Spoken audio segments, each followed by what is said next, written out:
কেন হয় কনস্টিপেশনটা?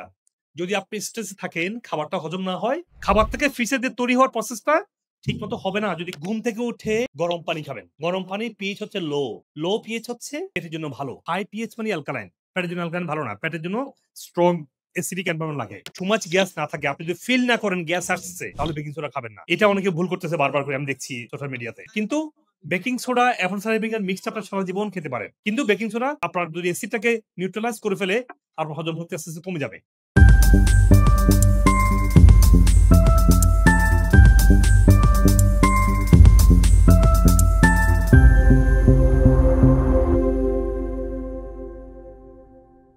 খাবারের সমস্যার পরে আসে কনস্টিপেশন।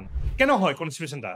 যদি আপনি স্ট্রেসে থাকেন, খাবারটা হজম না হয়, খাবার থেকে ফিসে দিয়ে তৈরি হওয়ার প্রসেসটা ঠিক মতো হবে না। যদি সারাদিন পানি খান নাই, তাহলে হজম ঠিক মতো হয় নাই, ভালো করে চাবান নাই, বডি হজম করতে পারে না। কারণ ভালো করে না চাবালে, কারণ এখানে কোনো দাঁত নাই, পেটে কি দাঁত আছে? কারণ খাবারটাকে চূর্ণ বিচূর্ণ পেট করতে পারে না, পেট শুধু এটাকে মিক্স করতে পারে, পেটটাকে ক্যাটাবলাইজ করতে পারে, কনস্টিপেশনটা হবে। আর দেখি আপনারা আবার বলেন কনস্টিপেশনের সমাধান নাকি, দেখি 5টা সমাধান বলেন আপনারা বের করেন। আমি বলেছি অনেকবার, 1 নম্বর কাজ অ্যাপল সাইডার ভিনেগার খাওয়া, খাবারটা পিএইচ ভালো থাকলে হজম হবে।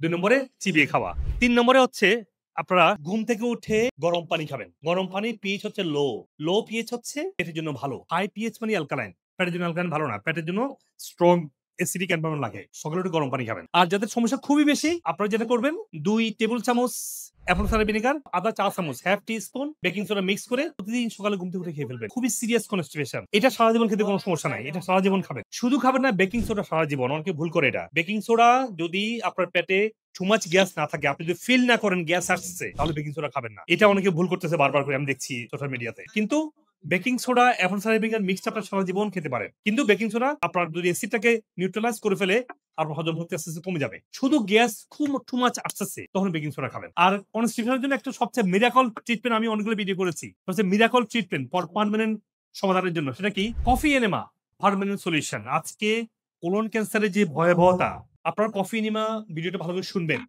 লক্ষ লক্ষ মানুষ শুনেছে, লক্ষ লক্ষ কমেন্ট, হাজার না লক্ষাধিক কমেন্ট, যে তারা উপকার পেয়েছে কফি এনিমা করে। কারণ আপনার কোলন হচ্ছে সমস্ত রোগের মূল, এবং ফাদার মডার্ন মেডিসিন বলছে ফুড ইজ এ মেডিসিন, এবং মানুষের রোগ হয় পেট থেকে, মৃত্যু হয় কোলনে। আজকে কোলন ক্যান্সার হয়তো বা আপনার হবে না, কিন্তু অন্য যে ক্যান্সার হবে সেটার জন্য কোলনটা দায়ী।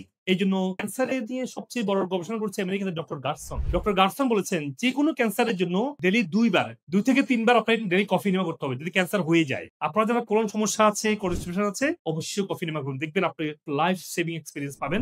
আপনি যদি আমার ভিডিও থেকে উপকৃত হন, তাহলে আমাদের চ্যানেলের অন্যান্য ভিডিওগুলো দেখে নিন। অনুগ্রহ করে লাইক, কমেন্ট এবং শেয়ার করে দিন, যাতে আপনার আত্মীয় স্বজন এবং পরিচিতজন উপকৃত হতে পারেন।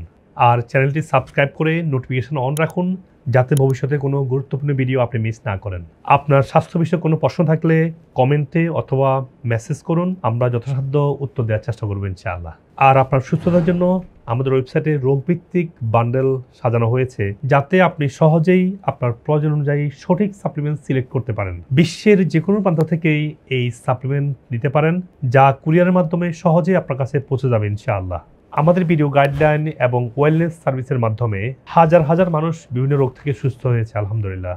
আর আমার দীর্ঘদিনের ন্যাচারাল ইন্ডিকেটিভ এবং ওয়েলনেস প্রশিক্ষিত মেডিকেল ডাক্তারগণ আপনার রোগের মূল কারণ চিহ্নিত করে সঠিক চিকিৎসা প্রদান করছেন। আপনি পৃথিবীর যে কোনো প্রান্ত থেকে বাংলাদেশে বা আমেরিকাতে অনলাইনে বা সরাসরি ডক্টর কনসাল্ট করতে পারেন। প্রতিটি ভিডিও ডেসক্রিপশনে সকল ক্লিনিকের ফোন নাম্বার এবং রোগভিত্তিক প্রয়োজনীয় রিসার্চ আর্টিকেল লিঙ্ক দেওয়া আছে, যাতে আপনি ইন্টিগ্রেটিভ চিকিৎসার আধুনিক গবেষণালব্ধ তথ্য সহজে পেতে পারেন।